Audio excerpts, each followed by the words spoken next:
بسم اللہ الرحمن الرحیم۔ شروع اللہ کے پاک نام سے جو بڑا مہربان نہایت رحم والا ہے۔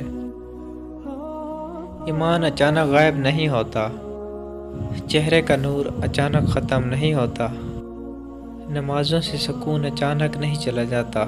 پہلے خوف خدا جاتا ہے، پھر نمازیں جاتی ہیں، پھر حیا، پھر پردہ، پھر ایمان چلا جاتا ہے۔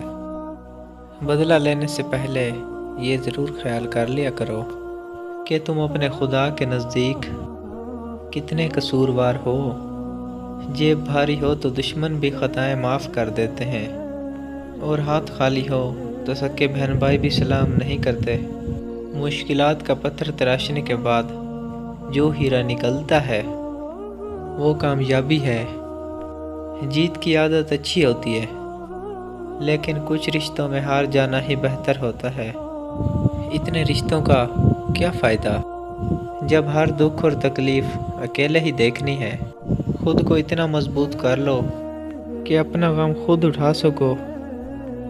کچھ لوگوں کو جتنا بھی اپنا بنانے کی کوشش کر لو، وہ ثابت کر دیتے ہیں کہ وہ غیر ہی تھے۔ مسکرانا سیکھنا پڑتا ہے، رونا تو لوگ سکھا دیتے ہیں۔ مطلب ختم ہونے پر ہر انسان کو رنگ بدلتے دیکھا ہے۔ لوگ زندہ ہیں، رشتے مر گئے ہیں۔ آگ اپنے ہی لگا سکتے ہیں، غیر تو صرف ہوا دیتے ہیں۔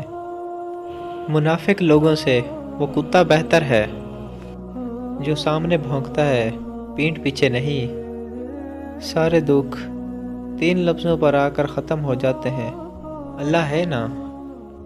اگر جاننا چاہتے ہو کہ جس نے تمہیں چھوڑا ہے تمہیں یاد کرتا ہے یا نہیں، تو اس بات پر غور کرو۔ اگر وہ شخص تمہیں نظر نہیں آتا، اس کا نام تمہارے سامنے نہیں آتا، اس کی یاد خود تمہارے ذہن میں نہیں آتی، تو کہ سمجھ جاؤ کہ وہ تمہیں یاد نہیں کرتا۔ اگر سب اس کے برعکس ہو تو سمجھ جاؤ وہ تمہیں یاد کر رہا ہے۔